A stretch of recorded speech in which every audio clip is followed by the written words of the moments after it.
이스라엘이 세금 문제로 쪼개집니다.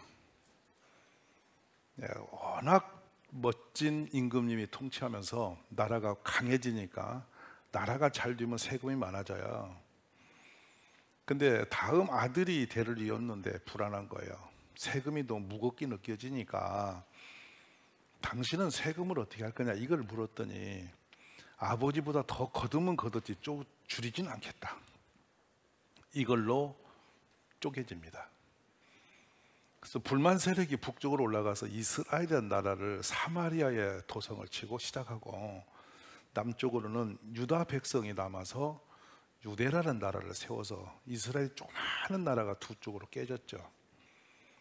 그리고서 북쪽이 먼저 망해요. 근데 어떻게 망하냐면 예수님 오시기 722년 전이죠. 그 사르곤 2세라고 하는 아시리아 쳐들어와서 무려 이 성을 3년 동안 사마리아를 에워쌌어요. 들도 날도 못하고 그 성에 갇힌 채로 사람들이 죽어가는 거예요. 3년 되니까 거덜이 났죠. 그래서 그냥 그대로 끝장이 납니다. 남자들은 모조리 끌고 가서 노예를 만들고, 여자들은 이방 사람들이 일부러 성욕을 보여서 애들을 낳게 만들어서 사마리아에 있는 사람들은 피가 더러워졌어요. 애를 낳을 수 있는 모든 여자들은 이방 오랑캐들의 애를 낳아야 되니까 이 혈통이 끊어져 버렸어요. 그래서 저주받은 땅 이렇게 망했고요. 남쪽은 그 후로 136년 후 새로운 나라가 일어났죠. 그게 바벨론이라는 나라예요. 이 느부갓네살이라는 왕은 무시무시한 임금이었는데 주님 오시기 전 605년도에 처음 쳐들어와서 이스라엘의 지주자들을 싹 잡아갑니다. 그리고 바로 이어 8년 후에 다시 한번 쳐들어와요. 여기서부터 이제 영적 지도자를 또 싸그리 잡아갑니다. 그리고 세 번째로 쳐들어와서 586년인데요 완전히 끝을 내버립니다. 이 끝날 때 모습이 너무 처참했어요. 처음 잡혀간 사람 중에서 인물이 하나 나왔는데 그게 다니엘이에요. 두 번째 잡혀간 사람 중에서 에스겔 선지자가 나와요. 자, 이렇게 독특한 신앙인들의 이름만 남기고 이스라엘은 사라져버립니다. 그 후로 3000년 동안 국가가 없죠. 근데요, 그때의 마지막 임금이 시드기야 임금이었어요. 국제 정세가 무척 혼란했습니다. 왜냐하면 세계적인 강국인 아수르가 하룻밤에 없어져 버리고 새로 자그마한 나라가 나라를 정복해서 바벨론이라는 나라가 일어났는데, 지금 바벨론은 지금 이라크예요. 어마어마한 나라가 되어서 전 유럽까지 치고 나가는 거예요. 그 전술과 전략이 너무 탁월해서 당대는 당할 자가 없었죠. 무기로부터 군대의 전술까지도 독특한 운영을 했어요. 백전백승을 했어요. 이스라엘쯤이야 그까이 거. 그래서 느부갓네살이 이스라엘에다 자기를 추종하는 왕을 하나 세운 게 시드기야예요. 시드기야가 몇 년 동안 허수아비 왕으로 이스라엘을 다스리고 있으면서 이 세금을 걷어서 보내고 시키는 대로 하다 보니까 거덜이 나거든. 마음이 상해. 그래서 거짓 선지자들이 와서 속삭여요.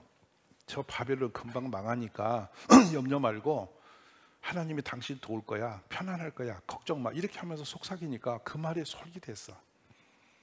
그래서 그들의 말을 따라서 밑에 있는 애굽 사람들하고 통상을 뒤로 열었어요. 이 소식이 바벨론으로 전달됩니다. 그러니까 애굽 사람들이 뇌물을 받고 군대를 일으켜서 쳐들어와요. 그러니까 이렇게 예루살렘을 점령하고 있던 바벨론의 군인들이 잠시 철수를 한다고. 그러니까 거짓 무당들이 뭐라고 하냐, 이 봐라, 우리 발이 맞잖아. 그래서 애굽 쪽으로 마음을 돌립니다. 그때 예레미야가 말을 해요. 왕이여, 우리가 이 나라 저 나라를 빌붙다가는 다 죽습니다. 하나님은 하나님께 지금 나오라고 합니다. 정신 차리고 하나님께 나갑시다. 그렇게 하니까 이 거짓 선지자들이 준동해서 저거 가짜라고, 저거 죽여야 된다고 이래서 예레미야를 쳐부셔 버립니다. 감옥에 가두고 그 성전 뒤에 기둥에다 묶어놓고 때리고, 나중에는 그 깊은 우물에다가 둘에 달아서 집어 넣어버리고, 이렇게 해서 예레미야 입을 봉해버려요. 그리고 가짜 선지자들의 말을 듣고 왕이 움직였죠. 근데 바벨론이 바로 들어와서 완전히 초토화시킨 다음에 뭘 했냐면, 시드기야 임금 앞에서 아들들을 데려다가 패대기 쳐 죽여요. 눈을 뻔히 뜨고 자기 앞에서 애들이 맞췄어. 피가 터지고 뼈가 부서지고 뇌가 터지고 완전히 막 그냥 처참하게 때려 죽이는 겁니다. 그리고 나서 당시에 있는 장관들, 우리 말하면 국가를 지도하는 지도자들 데려다 다 패대기 쳐 죽여요. 마지막 한 게 뭐냐, 시드기야 두 눈을 창으로 찔러서 눈을 뽑아버립니다. 산채로. 시드기야가 마지막 본 것은 자기 아들들이 깨져 죽는 거, 대신들이 거기서 깨져 죽는 걸 보는 거예요. 그냥 죽인 게 아니고 쳐서 죽였으니까 다 온몸이 박살이 나 죽었어요. 시드기야 머릿속에 그게 들어갔죠. 그리고 잡아가서 감옥에다 평생 가둬둡니다.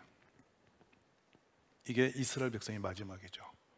자, 그러면 이런 상태로 잡혀가서 이스라엘 백성들이 그 상태를 듣고 보고 경험한 그 느부갓네살 왕 앞에 있는 청년 소년이 있는데, 그게 다니엘이에요. 그 임금이 주는 그거 먹고 거기다가 붙어 살아야 되는 거, 자기는 하나님만 믿겠다고 딱 돌려버립니다. 왜? 하나님을 놓쳐서 당한 일이니 이렇게 사서 안 된다는 생각을 딱 하고 왕보다 더 센 분은 하나님을 믿은 거예요. 이게 다니엘이었어요. 근데 오늘의 이 말씀은 그렇게 잡혀간 이스라엘 백성들이 어떤 상태였던가 하는 거예요. 포로로 가서 이제는 자신들의 신분 자체가 처참하게 망가졌죠. 나라에서 좀 고위층이라고 놀던 사람들이 노예가 되니까 더 처참하니 때리고 시키니까 이거는 어떤 표현이 안 될 만큼 고통스러운 거예요. 그러니까 희망도 소망도 다 끊어져 버린 상태, 자신의 신분도 없어진 상태.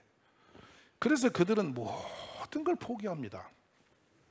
자신들이 그 아브라함의 후손이라 하나님의 선민이라고 했던 그거 붙들고 자존감을 가졌는데 그것도 이제 없어졌어요. 왜? 성전이 불탔으니까. 이렇게 되어 있는 상태를 하나님이 뭐라고 말씀하시냐면, 그들은 마른 뼈가 되었고 그들은 무덤 속에 있는 자라, 이렇게 표현한 거예요. 그쯤 되면 이제 더 이상 희망이 없죠. 근데 에레미야 37장 5절에 그때 그 정황을, 바로의 군대가 애굽에서 나오매 예루살렘을 에워쌌던 갈대인이 그 소문을 듣고 예루살렘에서 떠났더라. 이게 시드기야 왕이 했던 때에 남은 전 그림들이에요. 바벨론 왕이 나볼라에서 시드기야의 아들들을 그의 눈앞에서 쳐 죽이고, 에레미야 52장 10절 11절을 보면 바벨론 왕이 시드기야 아들들을 그의 눈앞에서 죽이고, 또 니볼라에서 유다의 모든 고관을 죽이며 시드기야의 두 눈을 빼고 놋사슬로 그를 결박하여 바벨론 왕이 그를 바벨론으로 끌고 가서 그가 죽는 날까지 감옥에 가두었다. 조금 전에 제가 설명한 내용들을 성경은 이렇게 기록을 해요. 자, 그쯤 되면 이스라엘이 이제 모든 소망이 끝났죠. 근데 이때 그 포로로 잡혀가서 그 고통 속에 눈물 지며 지은 시가 시편 137편에 기록되고 있어요. 이 말씀이 얼마나 슬픈지 한번 보세요. 우리가 바벨론의 여러 강변 거기에 앉아서 시온을 기억하며 울었도다. 시온은 예루살렘입니다. 성전이 있는 곳이었습니다. 왜 울었는지 보세요. 2절에 그 중에 버드나무에 우리가 우리의 수금을 걸었나니. 이 수금은 찬송하기 위해서 만들었던 악기들입니다. 그리고 3절에 보세요. 이는 우리를 사로잡은 자가 거기서 우리에게 노래를 청하며 우리를 황폐하게 한 자가 기쁨을 청하고 자기들을 위하여 시온의 노래 중 하나를 부르라 노래하라 함이니라. 무슨 말인지 아세요? 하나님을 찬송하던 그 악기와 그 찬송가로 자기들의 술판을 벌려놓고 우리를 위해서 노래를 부르라고, 그걸 부르라는 거예요. 즉 내용은 뭐냐면 하나님을 찬송하던 찬송을 자기들이 받겠다는 얘기잖아요. 근데 어쩔 수 없이 그걸 부르고 앉아있는 그들입니다. 어떤 생각이 들었는가 하면 예루살렘에 있을 때는 예배 드리는 것이 생각 없이 그냥 의무적 상황으로 적당히 드리고 찬송을 부를 때 이것이 얼마나 감동이 되고 은혜가 되는지 모르고 그냥 노래 부르고 생각 없이 지내오다가 나라가 망해서 이곳에 가서 이방 사람들 자신들을 짓밟고 쳐 죽이고 끌고 간 그들 앞에서 그들을 위해서 찬송을 그들에게 불러주다 보니 그때 시온에 있던 때가 기억이 나는 거예요.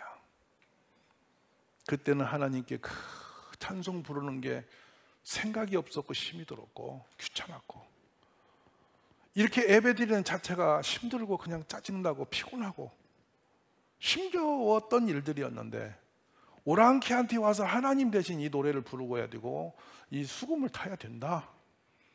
이거 생각하니 기가 막힌 거예요. 우리는 항상 일상적으로 주어진 하나님의 축복이 그렇게 체감되지를 않아요. 그런데 드디어 그 모든 것을 잃어버리고 나니까 그때가 참 정말 좋은 때였구나. 이것을 울면서 기억하고 있는 거예요. 그래서 그들은 이제 무덤에 들어있는 마른 뼈처럼 모든 소망을 끝내놓고 끝이 보이지 않는 어둠 속에 그들은 인생을 그냥 절망 속에 내동댕이 쳐준 거예요. 근데요, 그때 기가 막힌 한 일을 하세요. 하나님께서 에스겔이라고 하는 제사장 측에 속한 사람을 그 발강가에서 환상 중에 하늘이 열리고 말씀을 주세요. 아멘. 이게 이스라엘 백성이 사는 길인지 그들은 몰랐어요. 하나님 말씀이 오기 시작한 거예요. 여러분 여기서 한 가지 새겨들을 일이 있어요. 하나님 우리에게 늘 말씀하세요. 근데 우리가 안 듣습니다. 희한해요. 근데 한 번은 우리의 인생을 바꾸시려고 역사를 바꾸고 내 운명을 바꾸시게 될 때는 희한하게 하나님 말씀이 들어오거든요. 계속 말씀하시거든요. 근데 계속 안 듣습니다. 듣긴 듣는데 지나가 버립니다. 근데 진짜 내게 말씀이 올 때가 언젠가 하면은 내 영혼으로 그냥 깊이 들어와서 그 말씀이 계속 살아서 나를 감동을 주고 움직이세요. 이게 말씀의 역사입니다. 자, 오늘 뭐라고 말씀하시냐면, 자 봅시다. 너 내게 이르시되 인자야, 이 뼈들은 이스라엘 온 족속이라. 뼈가 족속이래요. 유대 사람들이래요. 그들이 이르기를 우리의 뼈들이 말랐고 우리의 소망이 없어졌으니 우리는 다 멸절되었다 하느니라. 근데 12절 한번 볼까요?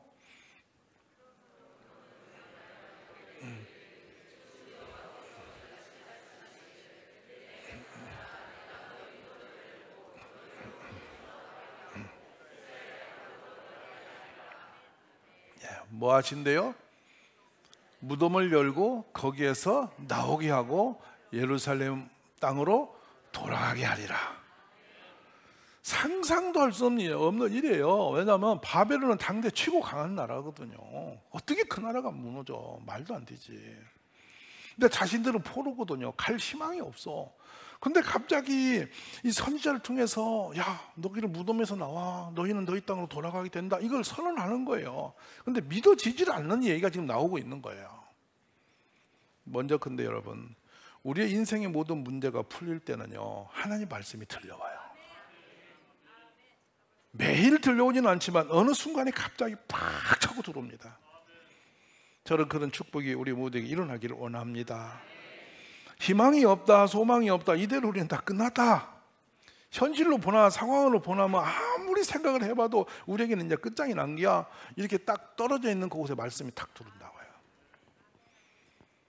우리 모두가 이 말씀 앞에 들려지는 축복이 있기를 간절히 바랍니다. 하나님 말씀은 살아있고 활력이 있어 좌우의 날을 쓴 어떤 검보다도 예리하여 혼과 영과 관절과 골수를 찔러 쪼개기까지 하며 또 마음의 생각과 뜻을 판단하신다, 감찰하신다. 근데 12절에 기가 막힌 말씀이 나옵니다. 그러므로 너는 태어나여 그들에게 이르기를 주 여호와께서 이같이 말씀하시기를 내 백성들아 내가 너희 무덤을 열고 너희로 거기서 나오게 하고 이스라엘 땅으로 돌아가게 하라. 들어가게 하라. 여기에 대언이라는 용어가 나오거든요. 대언하다. 오늘 대언한다는 게 뭐냐면 이 목사를 세워서 그때 선자를 세워서 하나님이 그들에게 말씀을 전하고 계시는 거. 근데 그 말씀은 어느 순간에 하나님 오늘 저 말씀으로 내 인생을 끌고 가시는구나. 이렇게 가슴으로 받는 거. 여기서부터 운명은 바뀌는 거예요. 보면 얼마나 우리에게 놀랍냐면요. 우리 하나님 말씀은요. 바람도 잠재우고 파도도 멈추는 능력이 있어요. 시편 107편 20절에는요. 그가 그의 말씀을 보내어 그들을 고치시고 위험한 지경에서 건지시는도다. 여러분 혹시 앞이 보이지 않고 답답한 인생길이 있을 수 있어요. 세상 사람 다 몰라도 내 혼자 지고 있는 그 갑갑함을 가지고 있을 수 있어요. 때로는 이제 끝났다. 내 몸에 이 질병은 못 고쳐. 이럴 수도 있어요. 지난 2주 전만 해도 우리 권사님 한 분이 병원에서 이제는 임종을 준비시키러 내보냈어요. 근데 여기 손남순 권사님이 같이 거기 계시니까 살아나요. 회복이 돼요. 말씀이 들리면 회복이 됩니다. 아멘이십니까? 그래서 어젯밤에 저한테 전화하니까 이제는 실법부로 가고 기구를 채서 마지막 운명을 준비하는데 이거 다 때로 가신다고. 살만하다고. 여러분 우리 하나님은 못하실 게 없어요. 죽어서 무덤에서 마른 뼈가 됐으면 끝난 거 아니에요? 근데 거기에 말씀이 무슨 힘 있다고 생각하세요? 아니에요. 말씀이 들어가면 살아나요. 그러니까 막 기뻐하시는 거예요. 제 전화를 받고 막 권사님이 신나갖고 제가 나을 것만 같아요. 막 그러는 거야. 옆에서 있는 사람이 웃는 거야. 병은 의사 선생님이 끝났다길래 몰라. 근데 2주 만에 살아났잖아. 이제 어젯밤에 걸잖아요. 제가 스스로 걸어 다니고 있다고. 아멘. 우리 하나님은 못하실 일이 없어요. 근데 문제는 말씀이 살아 역사하는 말씀이 천지 다 통치를 하시고 다 바닷물도 듣고 바람도 순종하는데 나만 안 듣는 거예요. 난 이게 기가 막힌 거예요, 여러분. 근데 말씀이 안 듣고 싶으면 안 듣는 게 안 들려와요. 오늘 그 말씀이 들려지기를 주의 이름으로 축원합니다. 이제 대언합니다. 대언할 때 애언하다, 말씀을 대신하여 너에게 전달하다 이런 뜻이거든요. 이거는 너의 말이 아니라 하나님의 말씀을 대신 전하는 것이다 이 뜻이에요. 우리 모두 하나님 음성을 듣기를 간절히 축원합니다. 자, 그래서 이제는 백성들아 나와라 이렇게 했는데요. 성경에서 나오는 모든 인물들은 말씀을 듣고 움직여진 사람들이에요. 제가요 27세 기억을 정확히 합니다. 목사님에게 처음으로 제가 상담을 하러 갔어요. 목사님, 제가 뭘 하는 게 좋겠습니까? 고민이 많이 되더라고. 그런데 그 목사님이 아주 간단하게 이야기를 하세요. 시편 23편 1절 알아? 그래서 그랬더니 해봐. 그래서 여호와는 나의 목자시니 내게 부족함이 없으리다. 그랬더니 그 말씀 믿으면 돼? 세상에 제가 남에서 개털 그 어렵게 전화해가지고 그 면담 신청 받아갖고 참 목사님한테 얼마나 기대하고 내가 갔는데 그래 여호와는 나의 목자시니 내게 부족함이 없다. 가라. 목사님 참 잘났다. 내가 이러고 왔어요.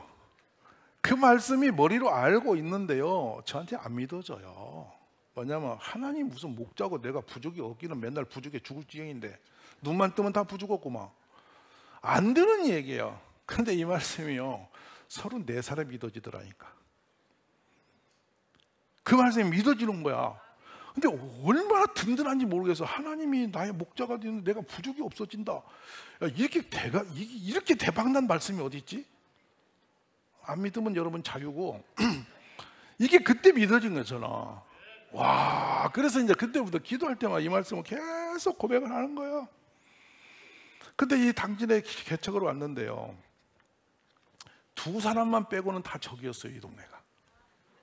여기가 김시습 할아버지 강릉 김씨의 터밭이에요. 근데 이종인 권사님 지금 여기 90이 돼가 계시는데 오전 일부 예배 왔다 가셨어요. 그분이 당시에 집사고 60 먹은 집사 한 분. 그분만 저한테 안 덤비해. 무슨 말 알아? 저기 굴다리 밑에 지나가면 앞에 집에 한 채 있어요. 돌아갔어요. 이현주라는 이장님만 저한테 안 덤벼요. 그리고 이 동네 모든 사람이 덤벼요. 왜냐하면 양반 동네에 쌍놈 왔다고, 그래갖고 예수 믿는 상것들이 왔다고 어떻게든지 저를 못하게 하려고 술만 취하면 와서 비닐하우스 찍고, 경기를 여러분 그 뒤에 짐이 빠져요. 그걸 길에다 뒤집어 놓고 가요. 이 예배 날을 그들은요 우리 성도님보다 예배 날을 정확히 알아요. 하나 그걸 뒤집어 놓고 가는 거야. 살 수가 없어요. 그 경기가를 갖다가 이렇게 놓고 가보면 이게 어떻게 무거워서 돌아갈 수가 없어요. 이게 근데 자기들은 뭘로 와서 이렇게 켜갖고 돌려갖고 끌고 가는데 나는 돌릴 게 없는 거야. 그러니까 그냥 놓으면 그냥 있는 거예요. 바퀴가 안 돌아가. 그렇게 애를 먹여요 여기가. 그런데 그 오만복이라는 분은 술만 취하면 행패 부리는 곳이 교회야. 낫을 들고든 괭이 들고 와서 막 그 다 찢어 부시고 소리 지르고 디비주고 막 이래. 워낙 사고를 치고 다니는데 만복씨가 사고 치니까 부인이 교회 왔어요. 그래서 부인이 우리 교회 지금 권사야. 저놈이 희한하잖아. 그 난리를 부리고 살아가는 거야 여기서. 그래 제가 너무 힘이 들어서 기도를 하는데 새벽에 주신 말씀이 있어요. 여호수아 1장 5절이거든요. 너의 평생에 늘 능히 대적할 자가 없으리니 내가 모세와 함께 있었던 같이 너와 함께 있을 것입니다. 내가 너를 떠나지 아니하며 버리지 아니하리라. 어떤 말씀이 엄청 강해. 너를 당할 자가 없대. 날마다 얻어터지고 있는데 뭘 당할 자가 없어. 근데 이 말씀이 믿어지는 거야. 근데 이거요 희한한 거는 어느 날 우리 교회에 오시는 분들이 자동차 길이 약하고 없으니까 부산서 손님들이 오셨어요. 8월 15일 날. 여러분 버스 2대가 왔는데요, 일렬 종대로 5m 거리를 두고 양산을 쓰고 줄을 서서 오니까 이 줄이 여기서 저 동네 끝까지 닿았어요. 동네 사람이 그때 놀래가지고 저기는 엄청 끝발 센 사람이 뒤에 있다고 소문이 그래 났어요. 그래갖고 안 덤벼 그 뒤로. 근데 너무 재밌는 거는 새벽 기도에 우리 교회 자동차가 몇 대 왔다 간지를 동네 아저씨가 뭔지 알아. 그렇게 눈동자처럼 교회를 째려보는 동네라고 말이야. 근데 지금은 이 눈에 보이는 사람이 다 교회 왔잖아. 아멘이세요? 김진설 씨가 얼마나, 그분은 농사를 안 지고 자전거 사가지고 교회를 부시러 다니는 분이에요. 김진설 씨가. 근데 그 집 권사님이 부인이 권사 되어갖고 교회에서 권사 임직을 받았다니까. 넌 그냥 이해가 되세요? 너를 능히 당할 자가 없단 말씀이 이루어진기요? 돌아보니까 우리는 가만히 있는데 하나님이 다 정리를 하시는 거야. 얼마나 감동인지 몰라. 산 넘어 계신 분까지 불러왔잖아 하나님이. 소문내가지고. 그래서 동네 와서 교회가 유명해진 것은요, 제가 와서 2달 만에 2단이 돼갖고요, 군청서부터 온 동네 공무원이 2단 왔다고, 제가 가면 2단 왔다고 소문이 금방 나고 다 구경 와요. 지금 제가 승급해서 한 30단 됐잖아. 막 그렇게 소문이 나는 거예요. 그러니까 이 하나님 말씀은 감당이 안 돼요. 여러분 생각해 보세요. 근데 제가 가장 마음에 눈물을 많이 쏟은 말씀이 이 말씀이요. 또 여호와를 기뻐하라. 그가 내 마음의 소원을 내게 이루어 주시리로다. 이번에 90 되신 할머니를 내가 창녕에서 배웠잖아요. 남편 돌아가시고 혼자 살면서 애 4명을 키우는데 아침마다 도시락 7개를 싸는데 도시락 쌀 재료가 없어서, 돈이 없어서 울며 그 반찬 없는 거 보리 삶아서 넣어서 사주는데, 큰아들이 부산 대학교 의대를 졸업해서 지금 의사협회에 교수가 되어 있고, 그 가난한 집에서 레슨도 못 받는 딸이 노래 부르러 유학 갔다 오더니 그 약사 교수님하고 결혼에 들어와서 장로님, 권사님 되고 이렇게 쭉 하시면서 이 동일길을 위해서 기도했던 내용을 하시는 거예요. 무슨 말이죠? 지금 이 본문 얘기예요. 여호와를 기뻐하라. 그가 내 마음의 소원을 이루어 주시리라. 소유날 다 떠난 뒤에 너무 가난한 사람 매일 모여서 예배당 구석에서 울며 기도할 때 이 말씀이 들어와서 계속 기도했는데 제가 받은 말씀을 그분들이 갖고 있었던 거예요. 그러니까 그분들이 눈물로 세워서 이 동일교회를 세우신 거예요. 기가 막히잖아요. 말씀이 역사하심을 믿는 거예요, 여러분. 우리 모두에게 오늘 또 말씀이 들려지기를 주의 이름으로 축복합니다. 그리고 나서 말씀이 들려오고 나서 바로 하나님이 우리에게 하시는 일은 성령을 보내시면 살아나요. 무덤이 마른 뼈가 사는 길은 성령을 받는 길밖에 없었던 거예요. 오늘 여러분이 이 집회 가운데도 많이 상호하면서 성령을 받으시기를 주의 이름으로 축복합니다. 자, 오늘 본문의 13절을 보면 이 말씀을 읽어보세요. 내 백성아 하면서 하나님 우리에게 주시는 메시지가 있어요. 에스겔서 37장 13절이 말씀입니다.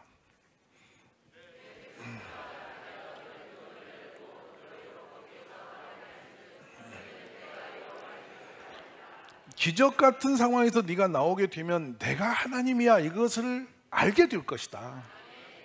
왜요? 하나님을 몰라서 그렇게 처참하게 무너진 건데 이제 너희가 이 포로가 돌아오는 날이 돌아올 때인데 그때는 드디어 내가 하나님을 너희가 알게 될 거야. 그러면서 14절 같이 이어갑니다. 내가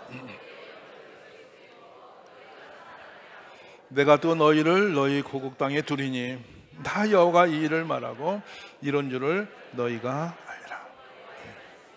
아멘이세요? 자, 에스겔서 37장 10절을 같이 짚어보고 갑니다.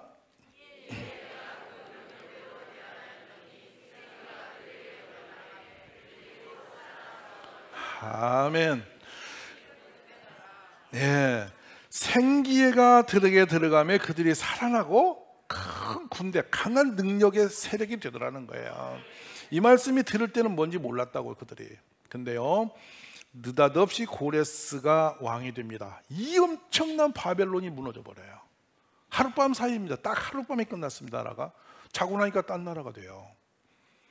여러분이 그 말씀은 이 다니엘서 보면 나와요. 하룻밤 자고 나니까 새 나라가 되어버려요. 아무도 몰랐어. 국기가 바뀌고 임금이 바뀌어 있는 거야. 근데 그 임금이 바로 누구냐면 고레스예요. 고레스가 임금이 되고 처음에 칙령을 내리게 뭐라 하냐, 예레미야가 했던 그대로 이야기를 하는데 바사반 고레스의 마음을 하나님이 감동시키심에 그가 온 나라에 공포도 하고 조서도 내려서 막 글을 써서 공포를 붙이는데 방을 붙여요. 국가가 새로 생기면 임금님 바빴던 거예요. 지금 여러분 이번에도 막 바쁘잖아요. 나라가 바뀌니까. 근데 그때는 왕이 바뀌고 나라가 바뀌었으니 얼마나 바빴겠어요.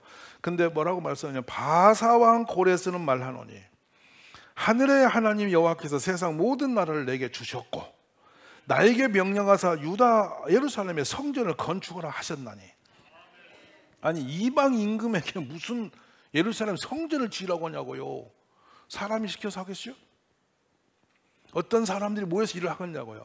근데 3절 읽어봅시다.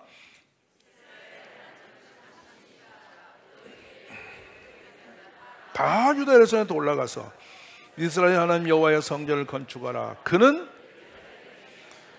예루살렘에 계신 하나님이다. 자, 4절 5절 읽습니다. 그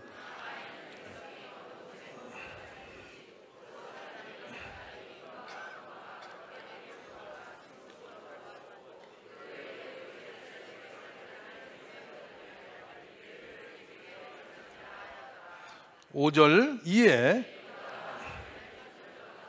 내 이 사람들과 그 마음이 하나님께 감동을 받고 올라가서 예루살렘의 여호와의 성전을 건축하는 자가 다 일어나니. 6절 그 사면 사람들이 은그릇과 금과 물품들과 짐승과 보물로 돕고 그 위에 예물을 기쁘게 드렸더라.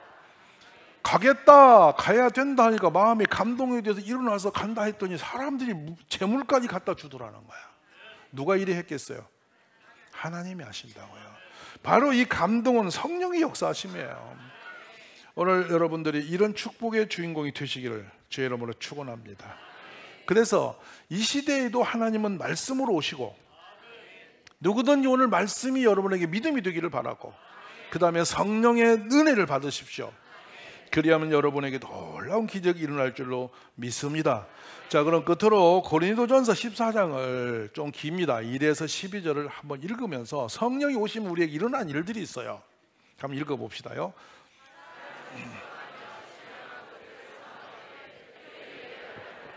잠깐, 뭘 사무하래? 끝에 특별히 왜 그랬냐면 성령이 오시니까 방언들을 하기 시작했어.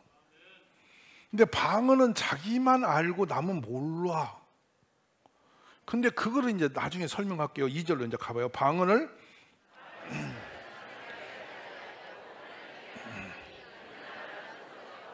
영어로 비밀을 말한다.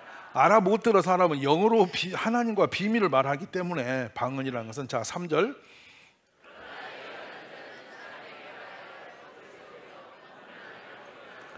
설교는 애언이거든요. 설교는 풀어주니까 이해가 되잖아요.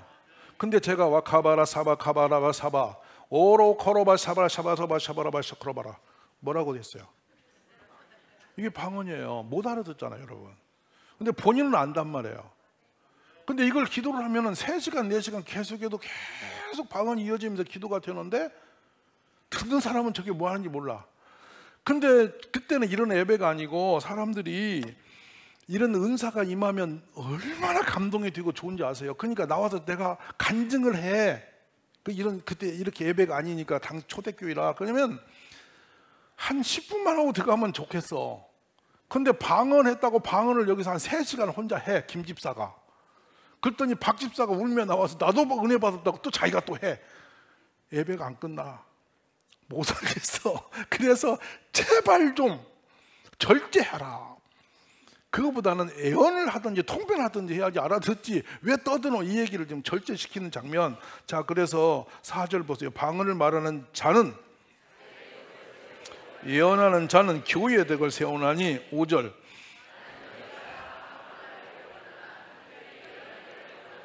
만일 방언을 말하자가 통역하여 교회의 덕을 세우지 아니하면 예언하는 자만 못하다. 그런즉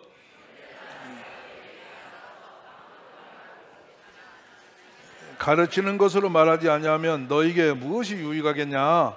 혹 피리나 거무원 같이 생명 없는 것이 소리를 낼 때 그 음의 분별을 나타내지 아니하면 피리 부는 것인지 거무고 타는 것인지 어찌하게 되겠냐?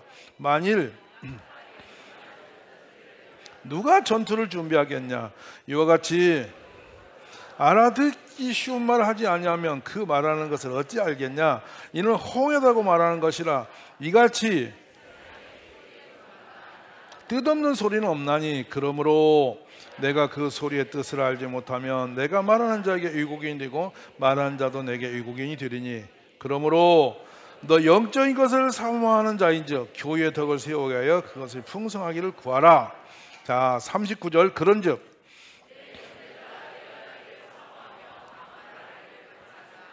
모든 것을. 그래가 여기서 뭔 말씀이 나와서 여성들이 힘들어졌냐면, 여자들은 잠잠하라. 교회 앞에 나서 잠잠하라, 떠들지 마라 이렇게 가르쳤거든. 왜 그렇게? 방언을 누가 많이 받을 것 같아? 그거 누가 한 방언 받으면 오래 많이 할 것 같아? 남자들은요 요건만 간단히 해요. 여자들은 그냥 시작부터 끝까지 다 늘어놔요. 무슨 말 알아요? 종종 제가 상담할 때 놀라는 것은 6.25 때부터 이 얘기가 시작돼요. 지금 나 힘들단 말을 꺼내기 위해서 6.25부터 시작해서 4.19, 5.16 다 거쳐서 와. 그래가지고 어머니 조상 나중에 친정으로 가다가 친정 할머니까지 갔다 또 와. 지금 뭔 말하니 나중에 이게 여성들이 말을 꺼내면 끝도 없다는 얘기예요. 그러니 은혜 받고 방언이 터지니 앞에 나와서 사람들이 신비하게 쳐다보면 얼마나 흥분해서 많이 하겠냐고. 그러니까 여자들이요 잠잠하고 집에서 조용히 있으라고. 너희를 머리로 세운 적이 없으니 나와서 떠들지 마. 그래서 그때부터 목사를 못하게 막은 거예요. 그 말로. 무슨 말 알아요? 이게 방언 때문에 일어난 일이에요. 그리고 오늘날도 마찬가지. 이제는 질서가 잡혔잖아. 맞아 안 맞아? 그러니까 은사는 능력이거든. 아멘이세요? 능력은 반드시 성령과 따라오세요. 근데 받은 능력으로 전도하고 영혼 세우고 하나님께 덕을 끼치고 영광을 돌리는 데 쓰시는 힘이 있어야 된다. 그러나 분명한 건 성령이 오시면 이런 놀라운 일은 일어난다. 마지막 아멘. 오늘 여러분 모두가 오해 없이 성령을 사모하시고 첫 번째 말씀이 오시기를, 그리고 성령이 나에 찾아오시기를 사모하시기 바랍니다. 그때부터 여러분의 운명은 바뀝니다.